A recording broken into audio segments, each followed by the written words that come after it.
Institute. तो बेटा आज हम लोग स्टार्ट करने वाले हैं चैप्टर नंबर 6, ठीक है। And this chapter is electromagnetic induction.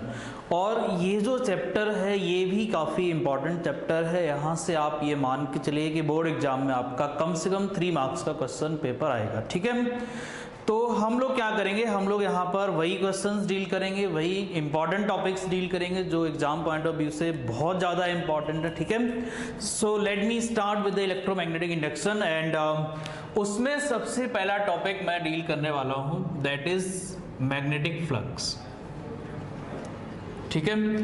अब ये मैग्नेटिक फ्लक्स क्या है, तो मैंने आपको चैप्टर 1 में बताया था, ठीक है, कि इलेक्ट्रिक फ्लक्स क्या होता है। इलेक्ट्रिक फ्लक्स को हमने डिस्कस किया था जब मैंने गॉस थ्योरम डिस्कस किया था। उसी तरह से मैग्नेटिक फ्लक्स नाम की भी एक क्वांटिटी है, और ये क्वांटिटी किस तरह से डिफाइंड है जरा इसको समझते हैं। तो मान लीजिए कि हमारे पास कुछ मैग्नेटिक फील्ड लाइंस हैं, ठीक है, जो कि किसी भी मैग्नेटिक फील्ड में जो है प्रोड्यूस हो रही हैं, ठीक है। तो ये कुछ हमारी मैग्नेटिक फील्ड लाइंस हैं। Let us suppose it is uniform electric magnetic field, और यहाँ पर हमारे पास एक कोई सरफेस है, ठीक है। ये हमारे पास एक कोई सरफेस रखा हुआ है, and that surface is place normal to the magnetic field lines. ये जो प्लेन हमने रखा है, this plane is placed normal to the magnetic field line, means it is making an angle 90 degree with the magnetic field line. This plane is making the angle 90 degree with the magnetic field lines. तो अगर इस तरह से इसको रखा जाए, then इस plane में से जितनी number of field lines cross करेंगी, जितनी नंबर ऑफ फील्ड लाइंस इस प्लेन में से क्रॉस करेंगी, these number of field lines is known as magnetic flux. Clear? So magnetic flux क्या है? Magnetic flux is the number of field lines passing through any surface which is placed normal to the magnetic field or normal to the magnetic field lines. ठीक है, तो इसमें से पास होने वाली जो मैग्नेटिक फील्ड लाइंस है उसी को हम क्या बोलते हैं, मैग्नेटिक फ्लक्स बोलते हैं। अब देखो, अब अगर मैं बोलूं कि भाई इस जो सरफेस था इसको मैंने थोड़ा सा डिफरेंट एंगल पर रख दिया, मैंने कुछ इसका ओरिएंटेशन चेंज कर दिया। पहले ये सरफेस क्या था, इस तरह से रखा हुआ था, बिल्कुल नॉर्मल था मैग्नेटिक फील्ड लाइन से, ठीक है, बिल्कुल नॉर्मल रखा हुआ था इस तरह से। नाउ सरफेस क्या हुआ, थोड़ा सा बेंड कर दिया गया, इसका ओरिएंटेशन चेंज कर दिया गया। तो अगर हमने ओरिएंटेशन चेंज किया है तो हमें पता लगाना है कि जो इसमें से मैग्नेटिक फ्लक्स पास हो रहा है, क्या ये अभी भी उतना ही पास होगा जो नॉर्मल जब रखा था तब पास हो रहा था, या कुछ वैल्यू चेंज हो जाएगी। तो अगर आप ध्यान से देखोगे तो मे बी कुछ ऐसा होगा कि भाई कुछ फील्ड लाइंस, जैसे सपोज करो जो फील्ड लाइन यहाँ से पास हो रही तो वो फील्ड लाइन अब इसमें से नहीं जाएगी, इसमें से पास नहीं होगी। क्लियर?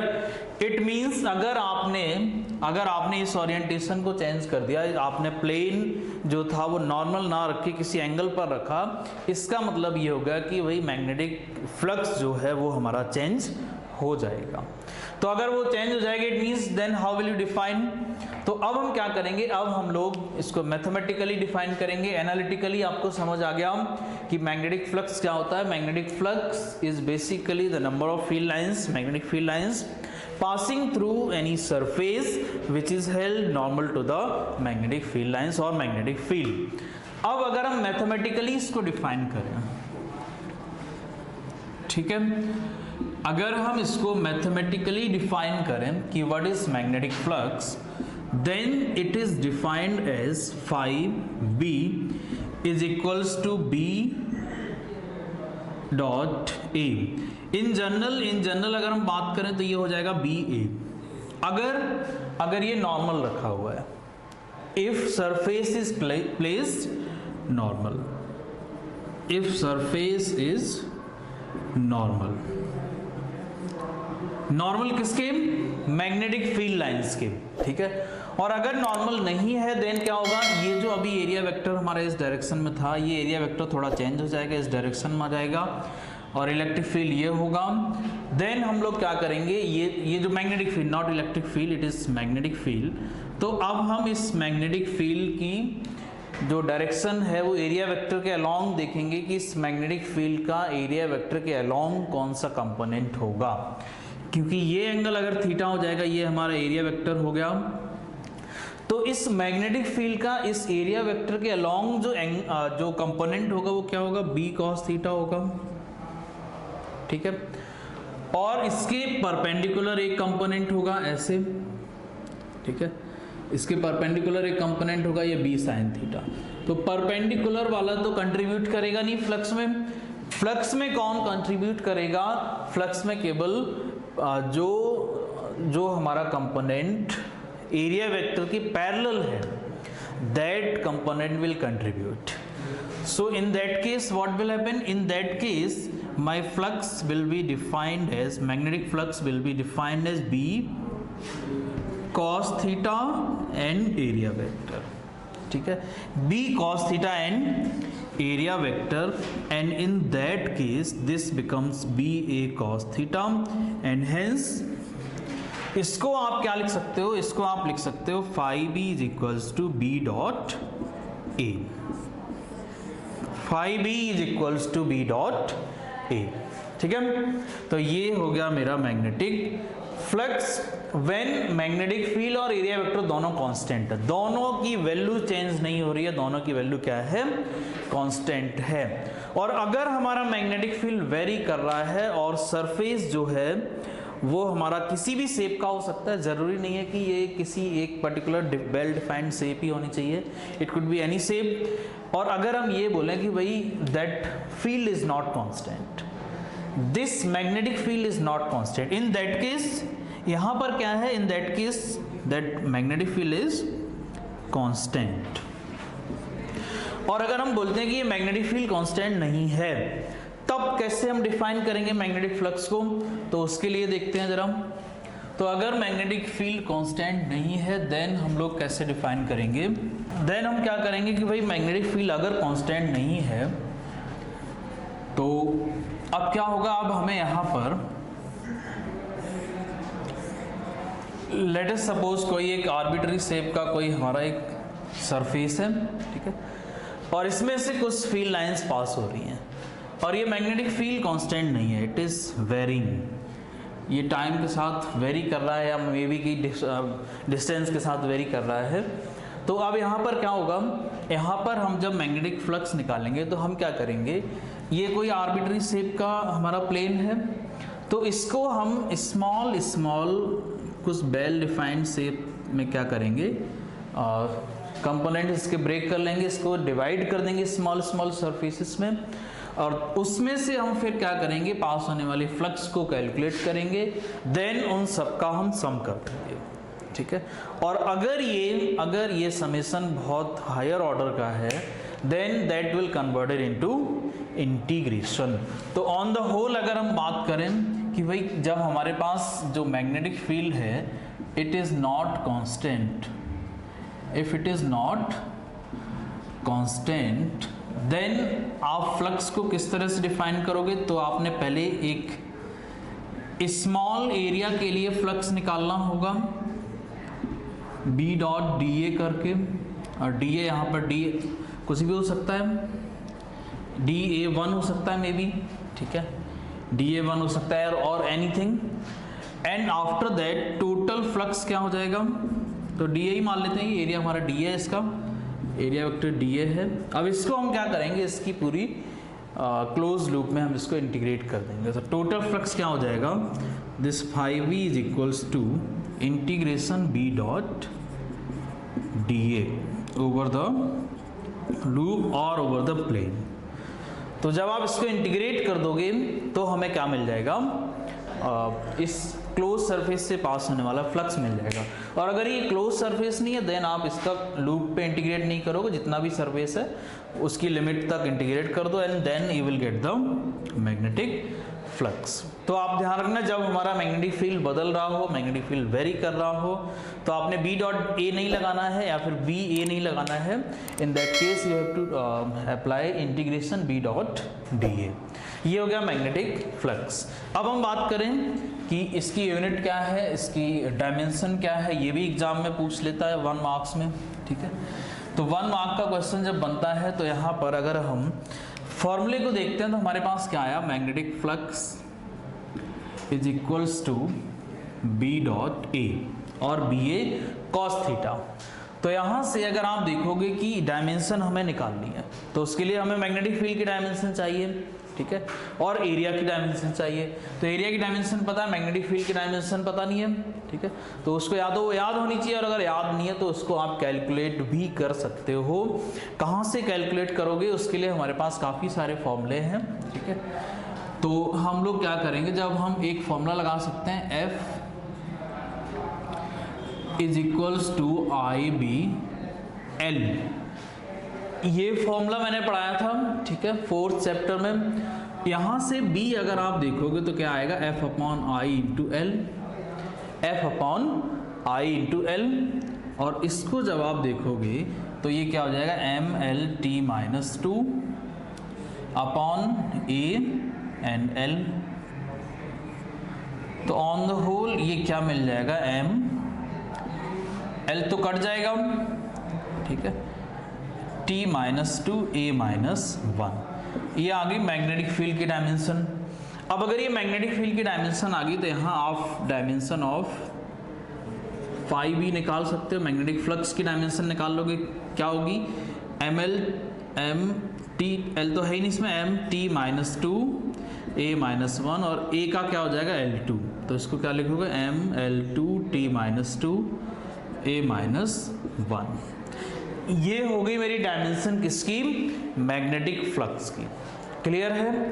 अच्छा, अब SI यूनिट भी पूछ लेता है। तो SI यूनिट जो होगी हमारी मैग्नेटिक फ्लक्स की, it is what, it is weber.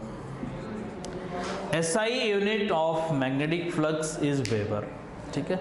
तो ये हमारी SI यूनिट है एंड ये हमारी डायमेंशन होगी। तो यहाँ से भी कभी कभी जो है क्वेश्चन बन जाता है। चलिए, तो ये हमारा फर्स्ट टॉपिक था इसका, और इसमें हमने क्या देखा, इसमें हमने मैग्नेटिक फ्लक्स को डिटेल में समझा और इसके क्वेश्चंस भी करेंगे। जब PYQs में कराऊंगा तो क्वेश्चंस भी करेंगे, ठीक है। अब हम लोग नेक्स्ट टॉपिक की तरफ मूव करते हैं। तो जैसा कि इस चैप्टर का नाम है इलेक्ट्रोमैग्नेटिक इंडक्शन, तो अब सबसे पहले हम लोग यही पढ़ेंगे कि इलेक्ट्रोमैग्नेटिक इंडक्शन है क्या। तो उससे पहले मैंने आपको फ्लक्स समझा दिया, बिकॉज इलेक्ट्रोमैग्नेटिक इंडक्शन को समझने के लिए फ्लक्स का, मैग्नेटिक फ्लक्स को जानना कंपलसरी है, ठीक है। तो अब हम लोग देखते हैं कि इलेक्ट्रोमैग्नेटिक इंडक्शन क्या है। Electromagnetic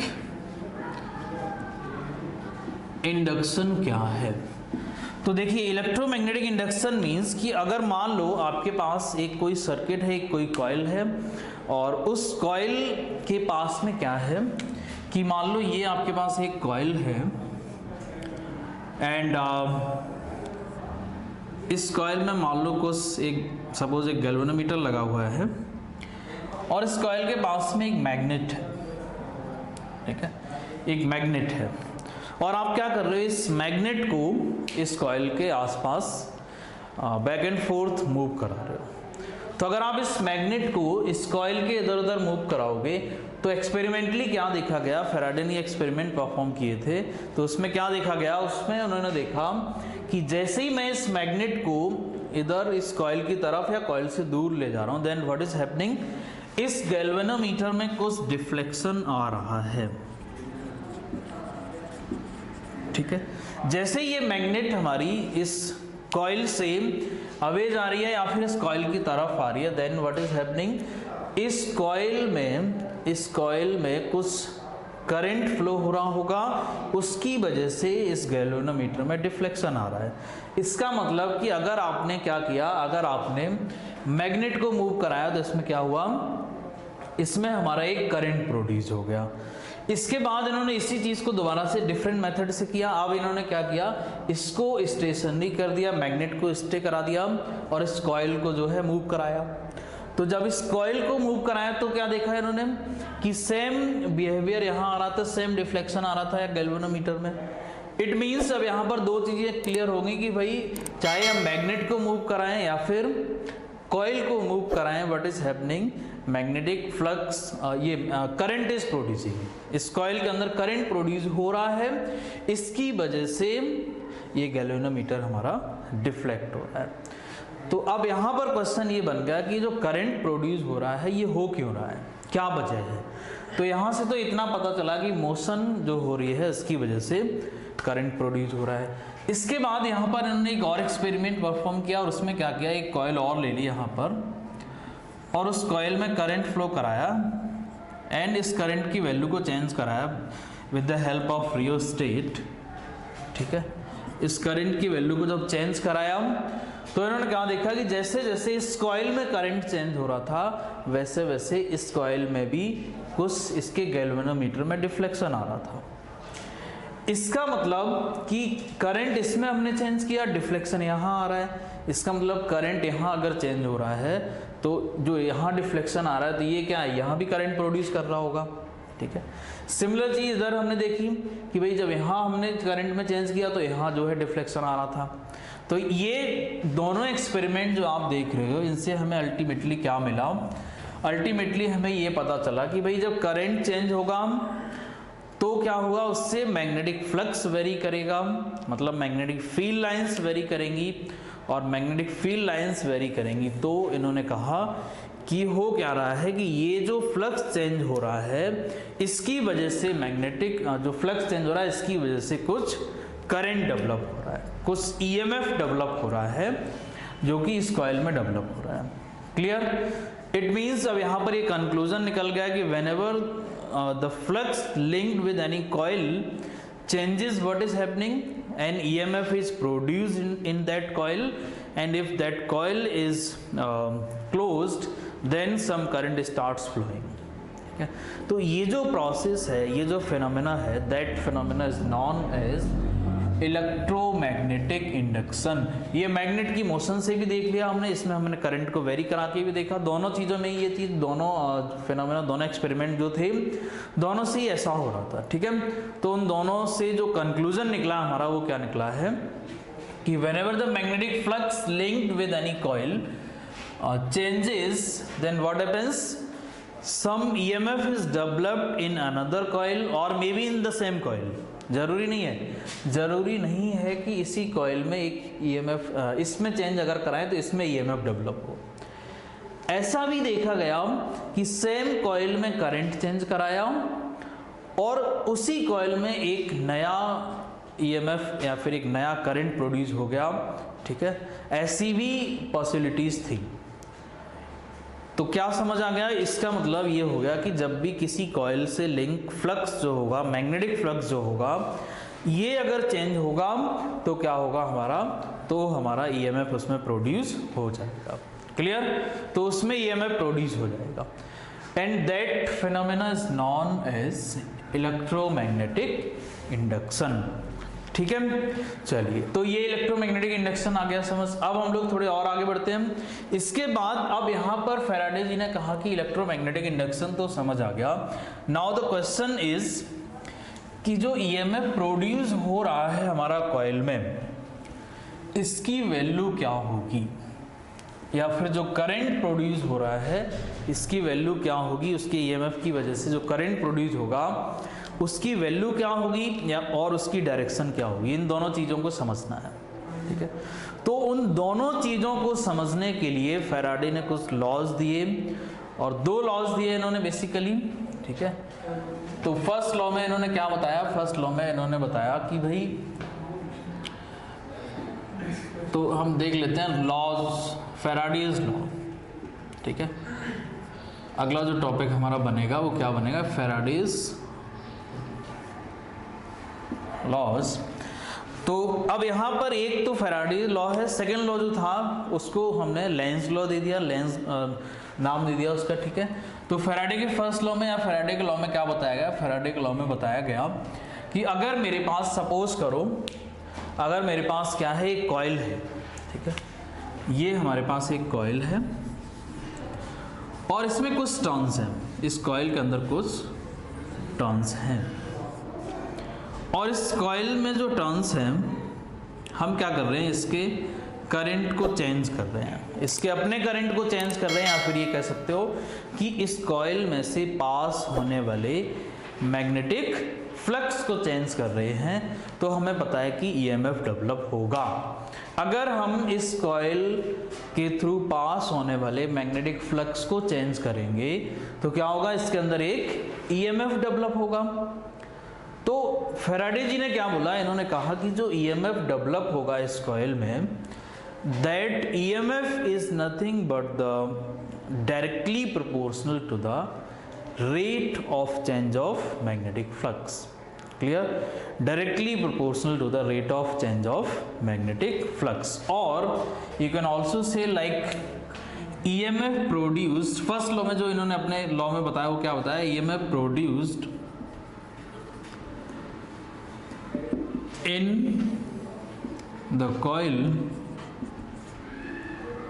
in the coil is directly proportional to the rate of change of magnetic flux, rate of change of magnetic flux. तो यहां पर जो ईएमएफ प्रोड्यूस हुआ, ये क्या प्रोड्यूस हुआ, ये बन गया डी फाई, और you can say D phi over phi B over D T.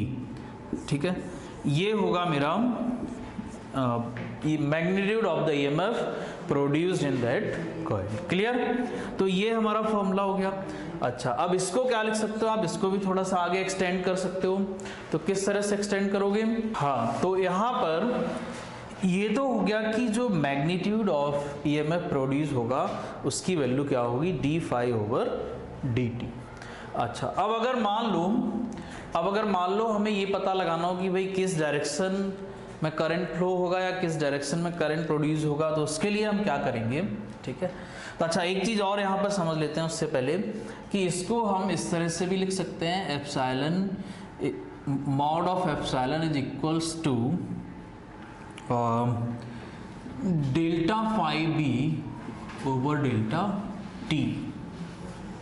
और मॉड नहीं लगाओगे तो फिर यहाँ पर क्या आ जाएगा, निगेटिव साइन आ जाता है। ठीक है, अगर आप मॉड नहीं लगाओगे तो क्या आ जाएगा, नेगेटिव साइन आ जाएगा। नेगेटिव साइन अभी बताऊंगा ये क्यों आ रहा है, किस वजह से आ रहा है, उसका रीजन बताऊंगा अभी। ठीक है, तो ये delta phi B over delta T भी आ सकता है, और यहाँ D phi over D T भी आ सकता है। अगर बहुत स्मॉल चेंज है, if it is very very small change, then that formula you have to apply, and if it is considerable change then आप इसको भी अप्लाई कर सकते हो। ठीक है, अब इसको अप्लाई कैसे करोगे, इसको अप्लाई कैसे करोगे, एप्सिलॉन इज इक्वल्स टू, अच्छा अब ये तो अगर हमारे पास टर्न कॉइल के अंदर 1 टर्न है तब है। ठीक है, और अगर कॉइल में मान लो n नंबर ऑफ टर्न्स हैं, तो एक टर्न से कुछ फ्लक्स चेंज होगा, दूसरे से भी होगा, तीसरे से भी होगा। It means if there are n number of turns, it means if there are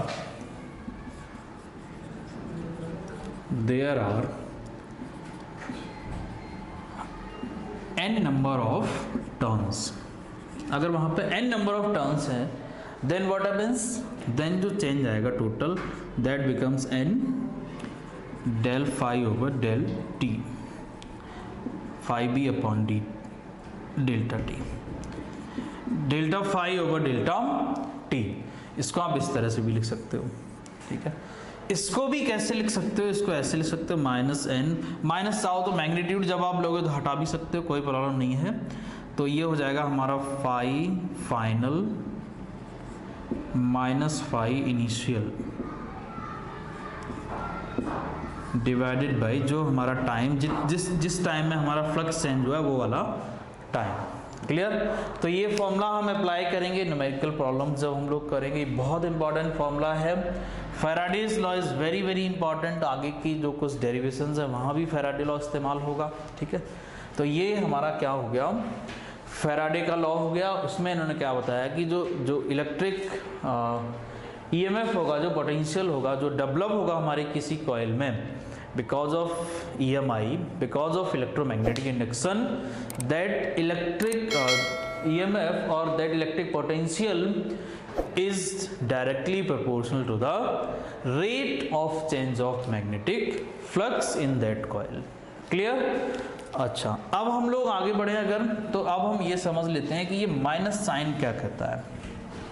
ठीक है, तो ये माइनस साइन क्या है? माइनस साइन ये कहता है कि अगर मान लो जो कॉइल है हमारी उसमें ईएमएफ प्रोड्यूस हुआ है, उसकी वजह से करंट फ्लो हुआ, तो माइनस साइन ये कहता है कि जो करंट फ्लो होगा हमारा, वो करंट कैसा होगा, उसकी डायरेक्शन इस तरह से होगी कि जो मेन करंट था उसमें, जिसकी वजह से वो दूसरा वाला करंट प्रोड्यूस हुआ है, जिसको हम इंड्यूस्ड करंट बोलेंगे। ठीक है, जो दूसरा इसके अंदर, जो कॉइल के अंदर फ्लक्स चेंज करने से, जो फ्लक्स चेंज करने की वजह से जो करंट फ्लो होता है, उसको बोलते हैं इंड्यूस्ड करंट। इंड्यूस्ड करंट क्या होता है? Induced current, it is which current? It is the current which is produced because of the change of magnetic flux in any coil. ठीक है, तो ये जो इंड्यूस्ड करंट होगा, इसमें माइनस साइन क्या इंडिकेट कर रहा है? ये कर रहा है कि जो इंड्यूस्ड करंट होगा ये इस तरह से होगा, इसकी डायरेक्शन इस तरह से होगी कि ये अपने मेन जो करंट है, जिसकी वजह से, जिस करंट की वजह से इसको प्रोड्यूस किया गया, उसका अपोज करेगा। क्लियर? उसका अपोज करेगा, उसकी अपोजिट डायरेक्शन में होगा, that induces the current. That is the basically meaning of this minus sign. Clear? तो इस माइनस साइन की जो किस वजह से ये आ रहा है, उसका जो रीजन है वो हमारा ये हो गया। अब इसी को इन्होंने एक लॉ में दे दिया।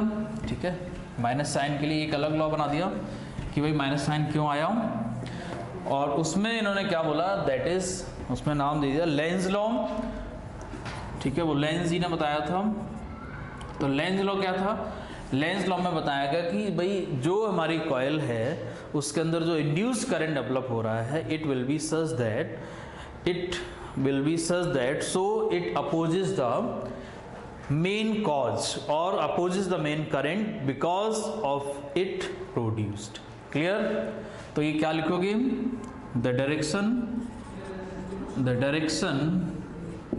of induced current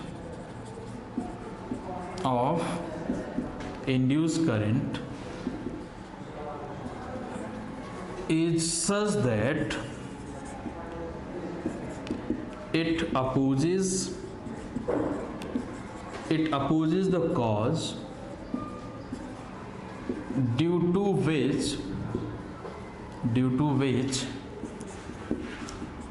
it is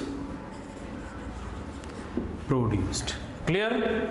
It opposes that cause because of it produced. ठीक है, जिसकी वजह से ये करंट प्रोड्यूस होता है, उस कॉज का अपोज करता है कौन? That induced current. ठीक है, तो ये जो है ये क्या है? ये लेंज लॉ का स्टेटमेंट है, इसको ढंग से लिख लो आप। ये दोनों ही स्टेटमेंट अपने आप में बहुत इंपॉर्टेंट स्टेटमेंट है, बिकॉज ये एग्जाम में पूछे जाते हैं। यहाँ से फैराडेज लॉ से क्वेश्चन भी आता है, न्यूमेरिकल प्रॉब्लम भी 1-2 नंबर में बन जाती है। प्रीवियस ईयर में भी आप देखोगे कुछ क्वेश्चंस पूछे गए डायरेक्टली फैराडे लॉ पे, सीधे फैराडे लॉ पे बेस्ड क्वेश्चंस हैं। ठीक है, तो वहाँ पर आ सकता है। तो ये आपको समझ आ गया होगा। चलिए, इसके बाद हम लोग क्या करेंगे, जो अगला हमारा जो इम्पोर्टेंट टॉपिक है, it is what? Motional EMF. ठीक है, अब ये मोशनल ईएमएफ क्या है? मोशनल ईएमएफ को समझना है थोड़ा डिटेल में।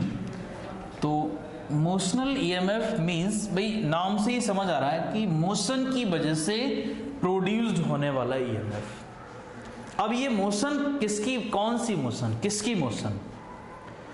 किसकी मोशन की वजह से हमारा ईएमएफ प्रोड्यूस होगा।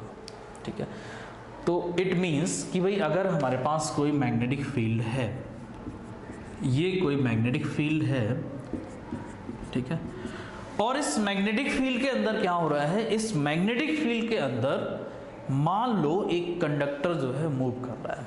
ठीक है, इस मैग्नेटिक फील्ड के अंदर मान लो एक कंडक्टर मूव कर रहा है, और वो कंडक्टर इस तरह से मूव कर रहा है कि मैग्नेटिक फील्ड जो है क्रॉस हो रहा है, इसको वो क्रॉस कर रहा है, इसको कट कर रहा है। तो अगर ये मैग्नेटिक फील्ड को क्रॉस करेगा तो इस कंडक्टर के एंड्स पर क्या होगा, एक ईएमएफ डेवलप हो जाएगा, and that EMF is known as motional EMF. That EMF is known as motional EMF. ठीक है, तो मोशनल ईएमएफ क्या है? Motional EMF is the EMF produced across the ends of a conductor when that conductor is moving in the magnetic field and crossing that magnetic field. Clear कि crossing means कि ये इस तरह से magnetic field है, मान लो ऊपर से नीचे की तरफ डाउनवर्ड डायरेक्शन में मैग्नेटिक फील्ड है, और ये कोई कंडक्टर आ रहा है, ये इस तरह से मूव कर रहा है, ऐसे ऐसे अगर मूव कर रहा है तो ये क्रॉस करेगा इसको। तो अगर ये कंडक्टर इस मैग्नेटिक फील्ड को क्रॉस करेगा देन इस कंडक्टर के एंड्स के अक्रॉस मैग्नेटिक फील्ड डेवलप होगा। और अगर ये कंडक्टर ऐसे ही मूव कर रहा है, इस तरह से parallel to the magnetic field move कर रहा है, देन फिर हमारा ईएमएफ डेवलप नहीं होगा।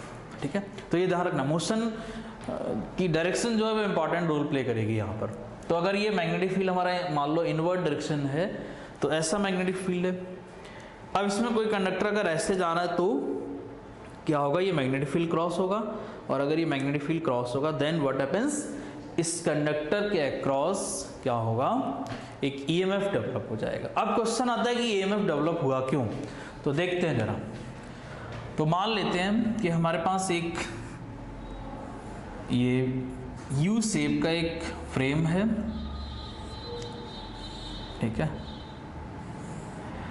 एंड ये हमारा मैग्नेटिक फील्ड के अंदर है,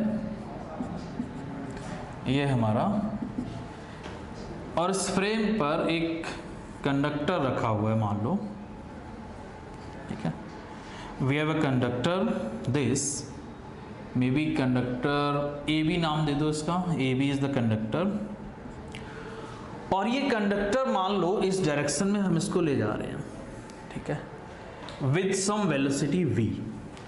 अगर हम इसको v वेलोसिटी से इधर लेके जाएं, अगर हम इसको v वेलोसिटी से इधर लेके जाएं, व्हाट हैपेंस, तो क्या होगा कि जो मैग्नेटिक फील्ड है क्रॉस्ड फील्ड है, मैग्नेटिक फील्ड ऐसा है और कंडक्टर हमारा इस डायरेक्शन में आ रहा है, इस तरह से, इस तरह से हमारा मैग्नेटिक फील्ड और कंडक्टर हमारा इस तरह से मूव कर रहा है।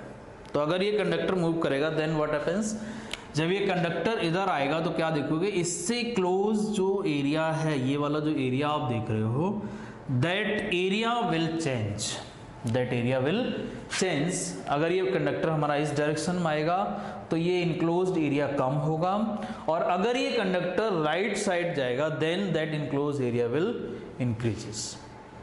तो अगर ये एरिया चेंज होगा तो मैंने आपको बताया मैग्नेटिक फ्लक्स की डेफिनेशन क्या बताई, magnetic flux is defined as BA, if there is some angle then you can apply BA cos theta। तो अगर ये हमारा एंगल, ये हमारा एरिया चेंज हुआ, इट मीन्स हमारा मैग्नेटिक फ्लक्स चेंज होगा, इससे पास होने वाला मैग्नेटिक, इससे जो इस कंडक्टर से जो इनक्लोज किया गया एरिया है इससे पास होने वाला मैग्नेटिक फ्लक्स चेंज होगा, और अगर मैग्नेटिक फ्लक्स चेंज होगा तो ईएमएफ इसके अक्रॉस प्रोड्यूस हो ही जाएगा। ठीक है, so that is the reason कि ईएमएफ इसमें प्रोड्यूस क्यों होता है। तो अब ये समझ आ गया क्यों होता है। अब हम लोग कर लेते हैं कि कितना होता है, ईएमएफ कितना प्रोड्यूस होगा, उसकी वैल्यू क्या होगी।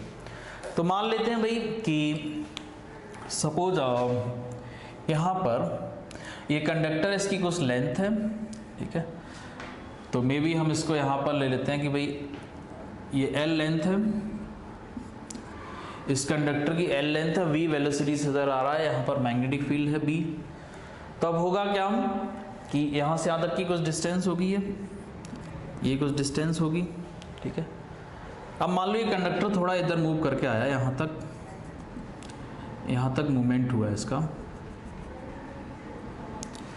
Then what will be the EMF, कैसे निकालेंगे। EMF is the rate of change of magnetic flux. Faraday's law में पढ़ा था,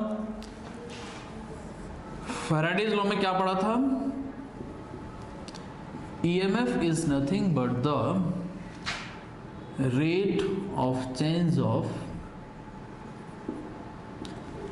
मैग्नेटिक फ्लक्स। और मैग्नेटिक फ्लक्स क्या है? Magnetic flux is defined as, magnetic flux किस तरह से डिफाइंड है? BA, ठीक है। Magnetic flux phi equals to BA। अब यहाँ पर B तो ये हो गया, ठीक है, लेकिन एरिया जो है वो क्या है हमारा, ये समझना है। तो यहाँ पर पहले इनिशियल क्या था? इनिशियल हमारा कुछ मान लो एरिया इतना था, ठीक है, यहाँ से लेकर ये पूरा एरिया था, तो L इंटू एक्स भी लिख सकते हो, पूरा ये हो जाएगा, ठीक है, लेंथ इंटू ब्रेथ हो जाएगा ये। उसके बाद फाइनल एरिया कुछ डिफरेंट हो गया होगा, यहाँ पर फाइनल एरिया चेंज हो गया होगा, तो कितना चेंज हुआ वो हमें देखना पड़ेगा, ठीक है। तो अल्टीमेटली अगर आप यहाँ पर देखोगे, यहाँ पर अगर आप देखोगे ध्यान से, तो क्या मिलेगा मुझे? Epsilon is equals to D phi B over D T. और ये जो फाई वी है इसमें कितना चेंज आया, इसमें कितना चेंज हमारा आया ये हमें समझना है, ठीक है। तो इसमें चेंज देखने के लिए हमें क्या करना है कि भाई जो बेसिकली हम बात करते थे कि यहाँ पर पूरी लेंथ ही x थी और मान लो इसमें कुछ चेंज आ गया यहाँ तक, ठीक है। तो अगर हम ये मान लें कि यहाँ तक हमारा चेंज क्या आया, कुछ dx या डेल्टा x चेंज आया, इसकी जो कंडक्टर की यहाँ से यहाँ तक ये वाला जो फ्रेम है इसकी जो लेंथ है वो अगर x मानी है तो इसमें कुछ dx चेंज आया होगा। इस dx चेंज की वजह से कितना एरिया में चेंज आया, वो dx this multiplied by this dx multiplied by this. या फिर ये कह लो कि अगर आप पूरा इसको ही x मानते हो, दिस x मानते हो अगर आप, तो चेंज इन एरिया क्या आएगा? चेंज इन एरिया अगर हम लिखेंगे तो क्या लिखेंगे? चेंज इन एरिया क्या होगा? दैट बिकम्स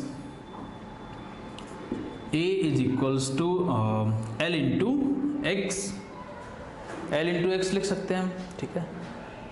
तो यहाँ पर जब आप देखोगे fine B is equals to epsilon, not phi B, epsilon is equals to D phi B upon D T. अब ये फाई B कितना होगा? फाई B आप देखोगे तो इस फॉर्मूले से देखोगे तो B, ठीक है, into L into x, B into L into x, because A जो है मेरा वो क्या है, वो यहाँ से यहाँ तक एरिया है, और ये A कितना है हमारा? L इंटू एक्स, ठीक है, L इंटू एक्स हो जाएगा। तो इसको आप देखोगे, अब चेंज क्या होगा? चेंज क्या होगा? चेंज जो होगा हमारा वो क्या होगा, यहाँ से पूरी लेंथ ये वाली डिस्टेंस में चेंज आएगा, इसमें वेरिएशन आएगा। तो जब इसमें वेरिएशन आएगा देन ये क्या हो जाएगा? डी, देखो B और L कांस्टेंट है, ये बाहर आ जाएगा, यहाँ से यहाँ क्या बचेगा? ये हो जाएगा dx upon dt, dx upon dt। और अगर आपने साथ में माइनस साइन भी लेके चलना है then you can take minus sign also this, and इसको फिर आप देखोगे तो क्या बन जाएगा? ये बन जाएगा माइनस BL, माइनस आप इसके साथ ले सकते हो dx upon dt, dx upon dt। और ये dx अपॉन dt हम क्या लिख सकते हैं? It is nothing but the velocity of the conductor with which that conductor is moving, ठीक है, velocity of the conductor with which that conductor is moving towards this direction. तो यहाँ पर जो मैंने v लिया है इसको मैंने क्या डिफाइन किया है? Minus dx over dt। dx क्या है? Change in that length. जब यहाँ से यहाँ कंडक्टर आया तो इसमें जो चेंज आया है टाइम के साथ, dt टाइम यहाँ से यहाँ तक लगा, तो ये क्या है हमारा? dx है, ठीक है, ये हमारा dx है जो कि चेंज आया जब ये यहाँ से यहाँ तक आया। तो ये हो गया v is equals to minus का dx अपॉन dt, क्लियर। और उसकी जगह मैंने यहाँ रख दिया तो VLV, ये मेरा फॉर्मूला बन गया किसका? मोशनल EMF का। अब यहाँ पर v is equals to minus dx upon dt क्यों आया? ये माइनस साइन क्या इंडिकेट कर रहा है? माइनस साइन आपको ये इंडिकेट कर रहा है कि जब ये इधर जाएगा तो जैसे जैसे हमारा x कम होगा वैसे वैसे हमारी वेलोसिटी की डायरेक्शन इधर जा रही है, मतलब वेलोसिटी की डायरेक्शन के साथ साथ जो है x की वैल्यू कम हो रही है, ठीक है, x डिक्रीज हो रहा है as per the motion of the conductor, ठीक है। तो ये हमारा मोशनल EMF का फॉर्मूला था और ये इंपॉर्टेंट फॉर्मूला है, इसको आप प्रैक्टिस कर लो अच्छे से, ठीक है। एंड इससे आगे के कुछ इंपॉर्टेंट टॉपिक्स हम लोग नेक्स्ट वीडियो में डिस्कस करेंगे, ठीक है। तो इसमें इतना ही काफ़ी है। So thank you, have a nice day.